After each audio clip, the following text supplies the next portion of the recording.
Nou, we zijn vorig jaar geweest natuurlijk met de feestweek. Hele leuke week. Gaat dus dit jaar uiteraard weer van de partij. En vorig jaar hier ook opgetreden, maar dit jaar is het buiten, zie ik. Dus strak blauwe lucht. Ik heb er wel zin in. Al van genoten van de sneeuw? Nou, ik vind het eigenlijk best wel koud aan de voeten. Dus ja, god, vorig jaar vond ik het wel heerlijk toen het lekker warm was. Maar nu, ja, het sneeuw heeft natuurlijk ook wel wat. Ja. En je bent ook van de après-ski? Ook van de après-ski. Qua repertoire is het van alles wat eigenlijk. Zomerse liedjes en ballads en pop.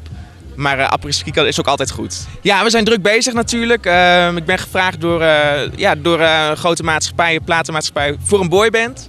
Dus daar ben ik ingestapt. Ik ben aangenomen na de audities. En dat gaat volgende maand allemaal los, eind april. De andere 3 jongens zijn Anno van Wanrooy, James Stefano en Dennis Baars. Oké, en wie kwam met het idee om zoiets te organiseren? We zijn gescout door Talpa. Ja, we hebben een hoop dingen op stapel staan. Echt hartstikke leuk. Spannend ook vooral natuurlijk, want het is weer iets heel anders dan een solo carrière. Maar ik ben heel benieuwd hoe zoiets zal zijn. En ik voel me natuurlijk ontzettend vereerd om voor zoiets gevraagd te zijn. Nou, in eerste instantie focus ik me voornamelijk eerst op de boyband.